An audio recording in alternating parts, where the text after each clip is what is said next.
હત્યાનો બનાવ સામે આવ્યો છે, શું હકીકત છે ને કઈ રીતે તપાસ અત્યારે કરવામાં આવી? યુનિવર્ક પોલીસ સ્ટેશન વિસ્તારની હદમાં ટેલિફોન એક્શન પાસે શિવાજી પાર્ક છે તેમાં શિલ્પાબેન અલ્તાફભાઈ લાલાણી ઉંમર વર્ષ 40ની અત્યારે એક સિવિલ હોસ્પિટલ ખાતે ડેડ બોડી લાવવામાં આવેલ છે, જે હાલ ગંભીર ઇજાઓ માથાના ભાગે થયેલ છે, જેઓનું મૃત્યુ ડોક્ટરે જાહેર કરેલ છે અને હાલ એના સંબંધી એના ભત્રીજી છે, ભત્રીજીની ફરિયાદ લેવાની તજવીજ હાથ ધરવામાં આવી છે અને આગળની તપાસ યુનિવર્સિટી પોલીસ દ્વારા કરવામાં આવી રહી છે. કઈ રીતે હત્યા નિપજાવી કોના દ્વારા?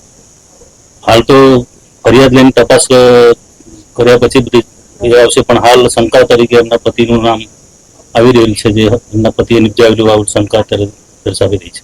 શેના વડે કઈ હથિયાર તીક્ષ્ણ હથિયાર હથોડી જેવું હથિયારનું હાલ વર્ણન આવી રહ્યું છે.